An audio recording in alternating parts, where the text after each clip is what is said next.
Welcome to your Business Corner podcast, where we'll be talking everything outsourcing with your host, me, Steve Blunston. So today I'm joined by Craig Wilkinson, founder of the Elite Business Academy. Now he's best known for helping hundreds of business owners grow their businesses. He's a marketing coach, he's a motivational speaker, he's a podcaster, a vlogger.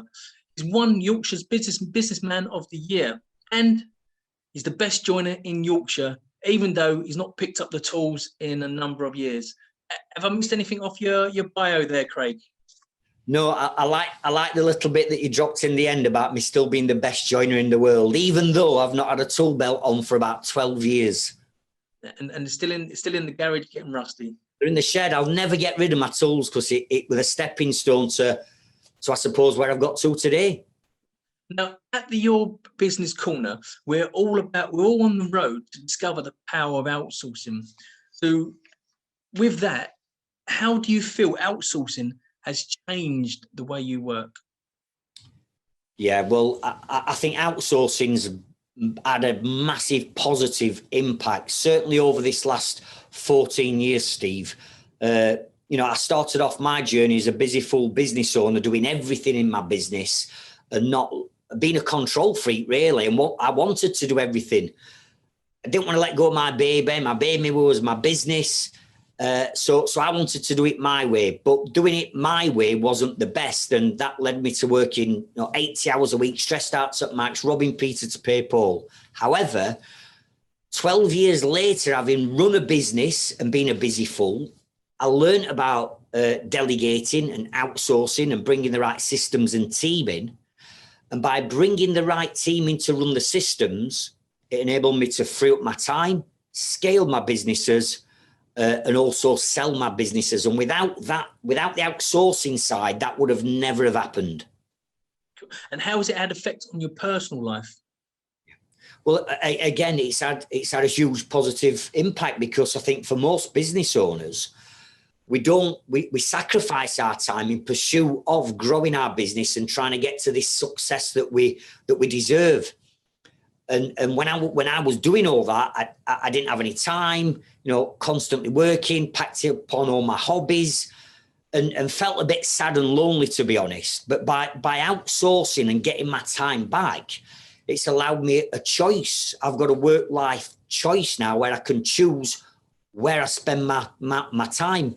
So whether it's on me or with my family or helping other people or watching my beloved Sheffield United, I've now got the time that I never used to have. Cool.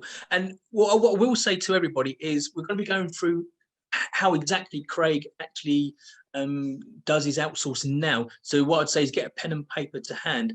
With regards to your personal life and your blades, you've gone from living within an earshot of Bramall Lane, not being able to afford a ticket, but you can hear the crowds sort of when the goals go in, and now you got your own box, where you take your dad to watch your beloved blades. I mean, that itself is the journey for any football fan. That's the holy grail.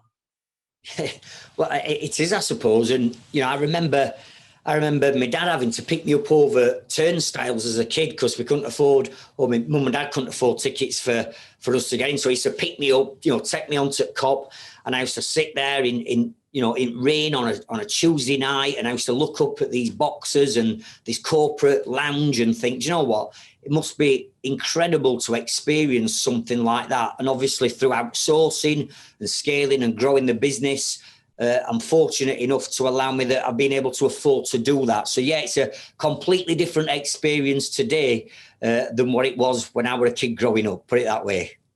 And just to add on that and to put it to the next level, through, and this has nothing to do with outsourcing, this is just a personal thing, is we actually got to play on Bramall Lane. I mean, that we didn't score, but we got to play.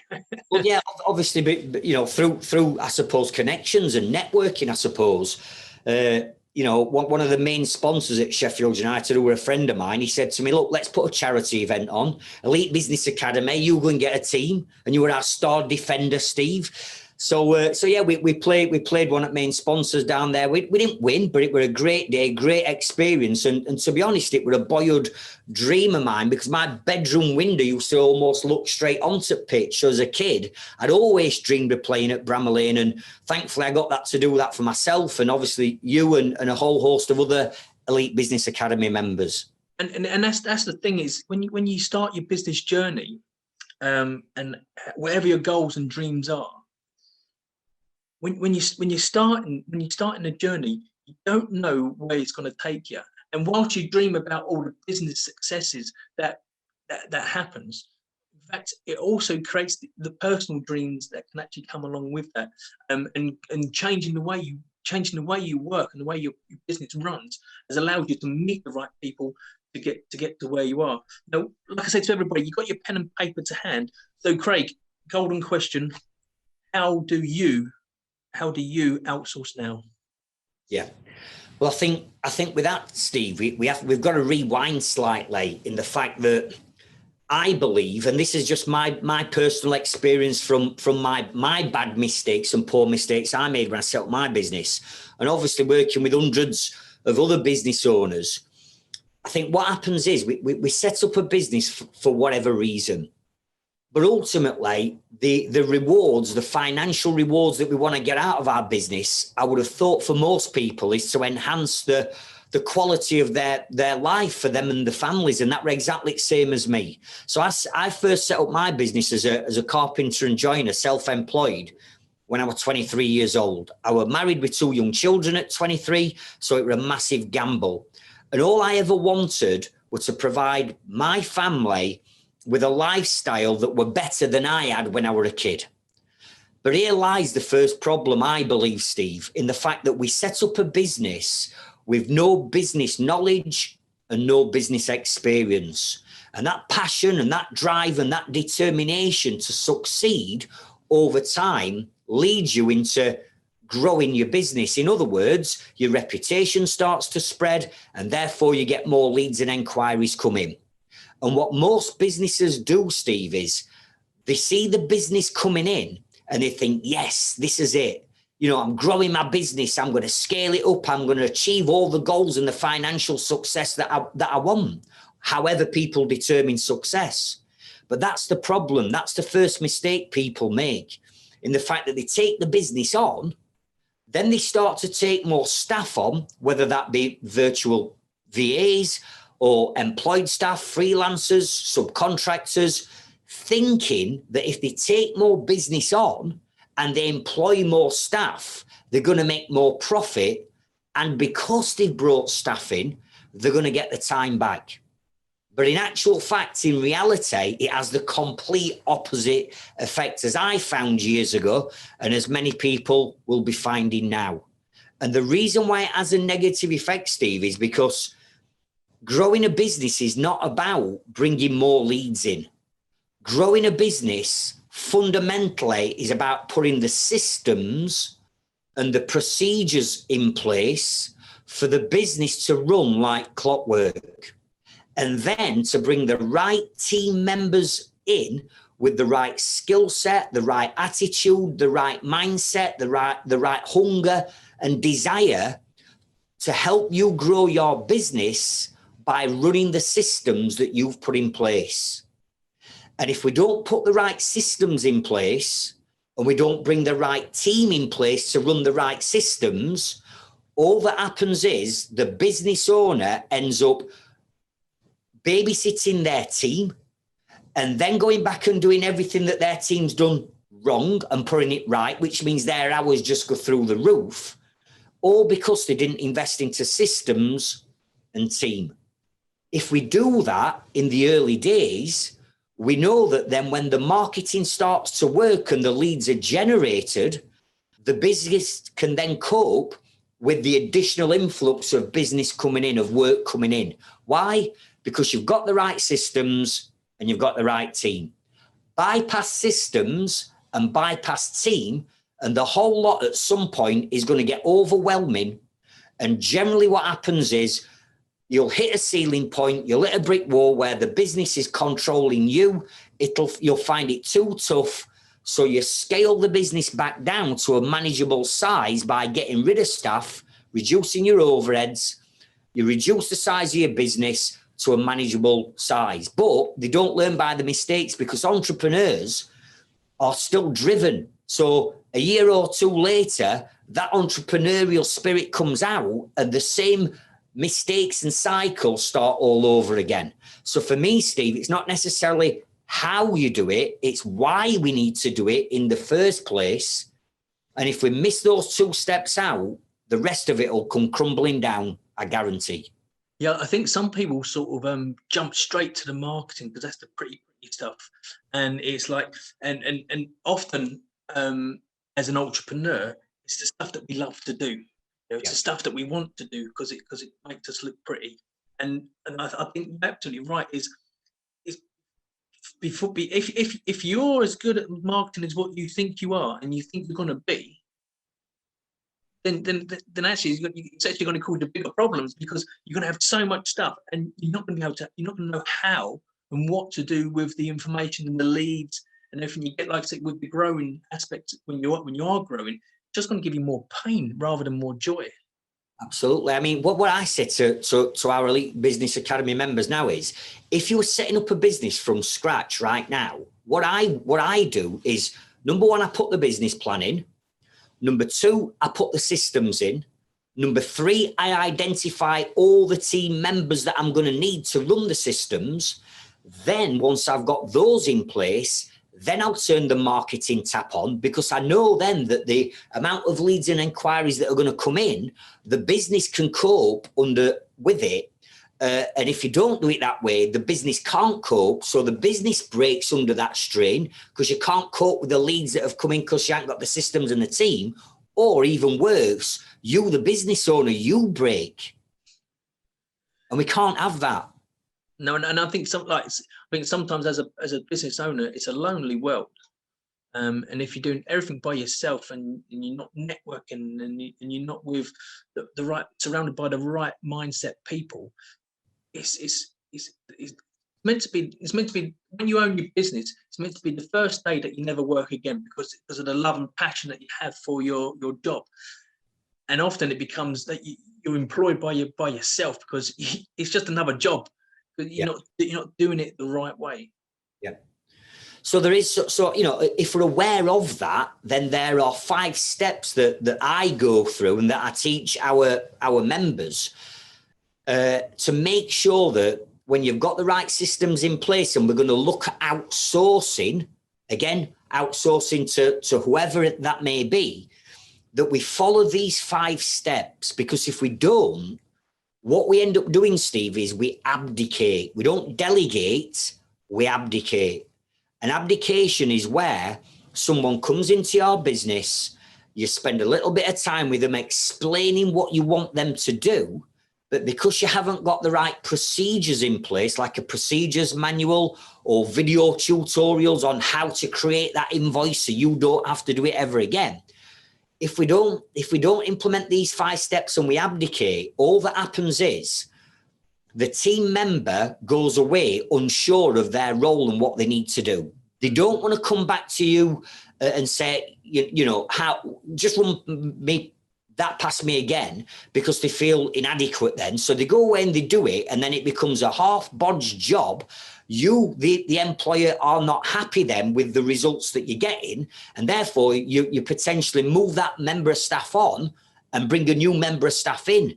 But the cycle, because we haven't followed these 5 steps of delegation, starts again, and you have the same challenges and issues with other team members. And you're absolutely right. It's the training and the trainer which is the problem, not the person if you've employed the right person with the right mindset. It's never the person themselves. It's the training and the trainer that's the problem. Right. Yep. I've got my pen and paper handy. Right.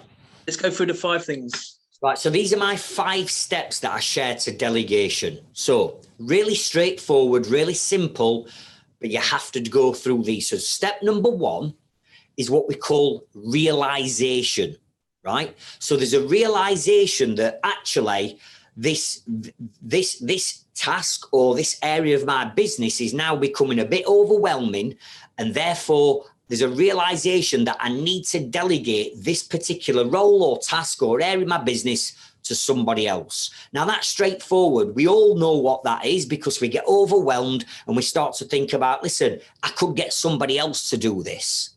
So step number one is realization. Step number two is what we call observation, which is where you are going to get the team member sat at the side of you.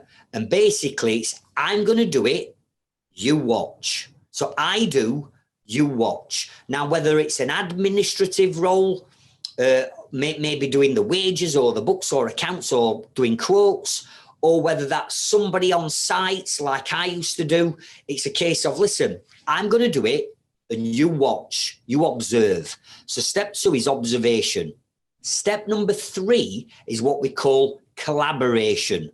So now I've done it, what I want you to do is I'm going to sit here and we're going to do this together. So I'm not going to throw you in at the deep end just because I've quickly shown you. We're going to do it together. So step number three is collaboration. Step number four is what we call evaluation. In other words, we've done it together now, but I'm still not going to throw you in at the deep end. So you're going to do it and I'm going to watch. So I'll keep my mouth shut. You do, I watch. Evaluation. Once you are then happy that that team member can do the task or role to your standards, at that point, it's right. It's delegation, which is you do. You do it. I'm happy. I've gone through these 5 steps. I'm comfortable now that you can do it to our standards. So there you go. You go away and you do it. However, there's another step that needs to be put in place.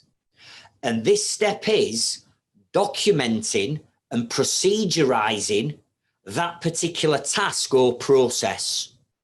And here's why we need to have a procedures manual or a documentation folder.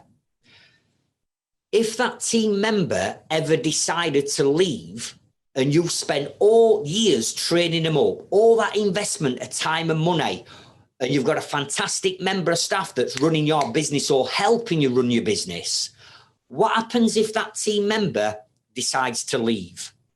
What happens if that team member decides that they want to go and start a family and therefore they're going to leave and have a baby? We don't know. All that knowledge and investment then leaves with that member of staff, and we can't afford that to happen. So what I do is, once I've delegated a role or a task to a team member, I'll get them to then document that by creating a document, a procedure, in other words, an instruction guide, a step-by-step guide on how that process, that task or procedure is done. And if that means doing some video tutorials or screen grabs or screenshots or on a CRM system on how they do what they're doing on a CRM system, perhaps, then I get them to do that. So every single step within our business, from picking up the phone and how the phone's answered to the final invoice being sent out, everything is documented and procedurized. That way, a 16-year-old apprentice who didn't know anything about the Elite Business Academy or whatever we did, they could come into our business, open the procedures manual, sit down and just about run every area of our business because we've documented it. And that's what everybody, in my opinion, needs to do if they don't want to become a slave to their business and a prisoner in their business. They've got to learn to the 5 steps of delegation. Then they've got to put the procedures manual together. Then they outsource it. Wow, that's golden. You're absolutely right. You know, and you make it sound so simple, and I think the process is there for a reason. I think if you miss out one of those steps, it will fall on its head. People will say, "What about if I spend all that time training a person and then they leave?" And I say, what about if you don't train the person and they stay? Exactly. And I think, Steve, I'm sure it was Richard Branson that had a famous quote that said, train your team so they can leave, but treat them well enough so they don't leave. And that rung true to me.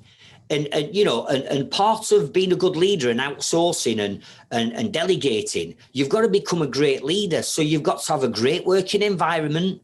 You've got to be able to motivate and incentivize your team, because if we don't, trust me, we cannot build and grow and scale a successful business to the heights that most people want to get to, trying to do it all yourself. I tried it, it nearly killed me. You have to have a great team around you, whether they are outsourced or internal or freelance. And if we build a great team and we've got the right systems and we've got the right motivation and we treat them good enough not to leave, then they'll stay with us and they will help us take our businesses to a whole new level. Absolutely. I think I think when people, what people's perception is they get a VA from either local or offshore or wherever, and they think I've outsourced that task. It's like, no, you've grown your team. You've got a team member. So when you're having a meeting, a Zoom meeting with all your staff, get them involved. If grow a relationship with them where you're able to sort of say, here's a week's holiday. It's not a normal procedure to do that with a VA who you've outsourced it. But what a lovely gesture. They're not going to want to leave you. They're going to want to make sure that they put in the hours for you. If you treat them as you would any other team member. Yeah. And do you know what a little tip that I use, Steve, as well with this is I have a stop doing list, right? Because what I want to get to is I need to get to a point where I'm doing as little in my business as possible. Yes, I have a choice if I want to work 3-4 days a week, but I also want the choice on, what if I would just want to take off for a week on holiday with the kids or whatever. I want that choice. So I created a stop doing list, and I still have one now. And what I do is, if I'm doing something on a repetitive basis that I know that could be outsourced, I put it onto my stop doing list. Now, I don't outsource it straight away. It might be another year or so before I can do it. But I strongly advise people, what are the things that you are doing right now in your business that you could quite easily outsource? Even if you haven't got the budget to outsource yet, at least start making a list of all the tasks that you can outsource.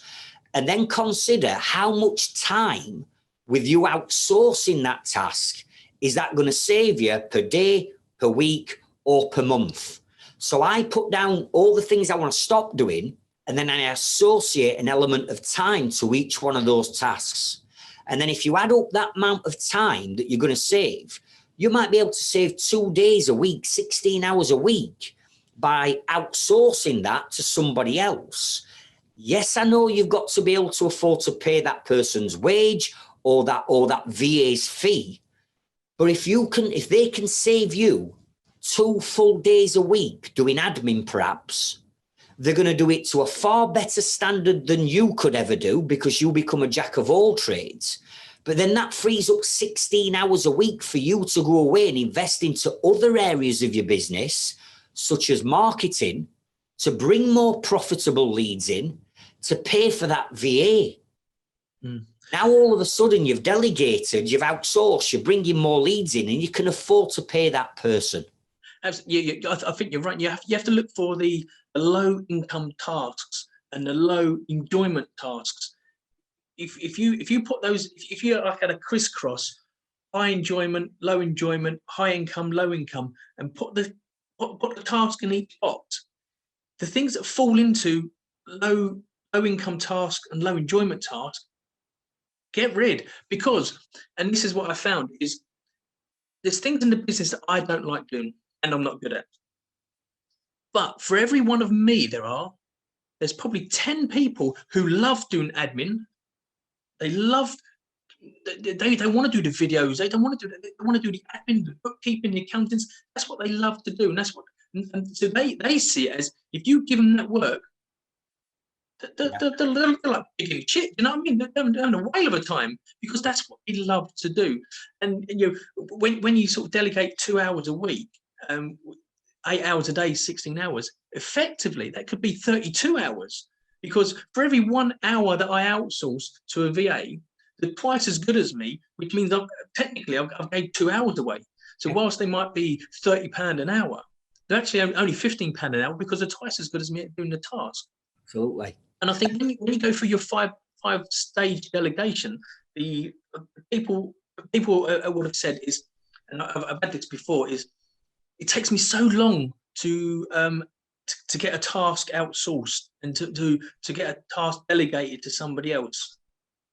But if you don't follow that 5-step rule, whilst it might take you in the short term a period of time, long term, because they've documented it, even if they do live, they documented it and videoed it, the long term aspect of it, the time is well invested into creating a simple 5-step delegation rule. If you can run through those 5 steps again, just for anybody in case they've missed them, as a quick run through. Yeah, so quick one is I do, which is realization, step 1. Step 2 is I do, you watch, which is observation. Step 3 is we do together, which is collaboration. Step number 4 is you do, I watch, evaluation. And then the final step number 5 is you do, which is delegation. And for all the people that are out there that might be listening now that are saying, Craig, I've tried outsourcing and it didn't work. Well, it probably didn't work because you abdicated. In other words, I've got this, I'm busy, I'm spinning all these plates, just do this, just do that, drop this into it and do that. And then you've left them to it. And then you wonder why they're getting it wrong. You've got to set time aside yourself into your default diary to train people up correctly when they join your team. And if we don't allow the time, all that will happen is the new member of staff will come in, you'll not have the right systems and have dedicated the right time, so you abdicate, and then it all goes Pete Tong. No. You're great. That knowledge is absolutely gold dust, and I hope everybody got a lot out of that, and they made their notes. And making notes is only step 1. You have to take action. You have to take that action, and that knowledge only becomes powerful when you do take those actions. Now, I know you recommend a lot of business books to a lot of business people, sometimes based on where they're at their journey, what they're wanting to discover, what they're wanting to learn. What books would you recommend to my boys? They're 19 years old and 14 years old. What book would you recommend them to get them onto, not necessarily an entrepreneurial, although the little one is, but not necessarily entrepreneurial style book, but just to get the mindset in the right direction?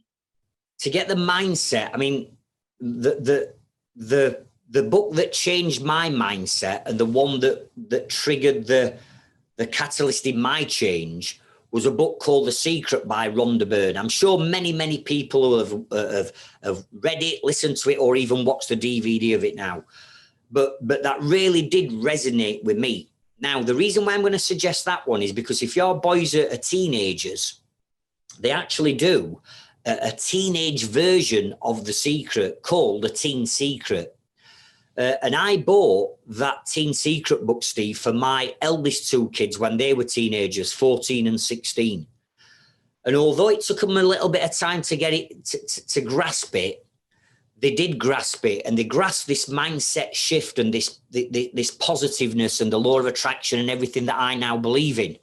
And in actual fact, you look at where they are on their journeys now in the late 20s and the mindset that they've developed, you know, and it's what I call a bulletproof mindset, you know. So for your boys, what I would do is definitely get them into The Secret or The Teen Secret, because it's written in the lingo that teenagers would understand, not necessarily in lingo that the older generation or the next generation would understand, if you know what I mean. So definitely the Secret books and the trilogy of those books as well. Yeah, cool, excellent.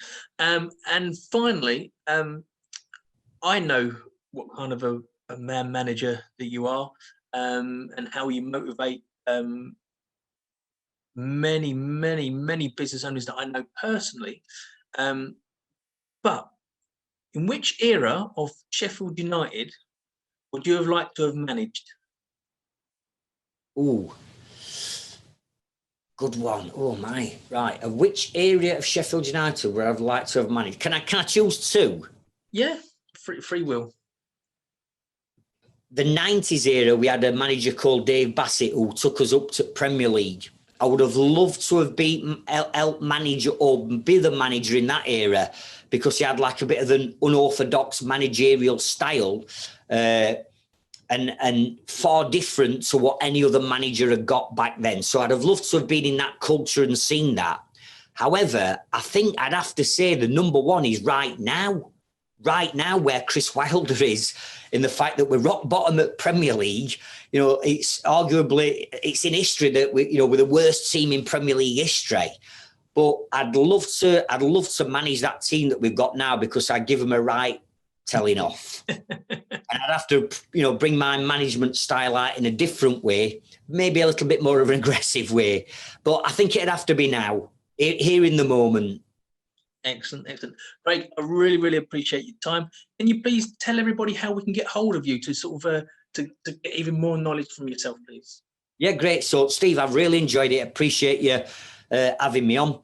Two ways of communicating, I suppose. You can go and check out our website, which is elitebusinessacademy.co.uk, or you can join our Facebook group. We've got a thriving Facebook group that you're involved with, Steve, with thousands and thousands of business owners in. So if you just type Elite Business Academy into Facebook, go and join our group and get involved in our community. Excellent. Craig, thank you very much for your time, and we hope to speak to you soon. You take care. Really enjoyed it. Thank you. Thank you.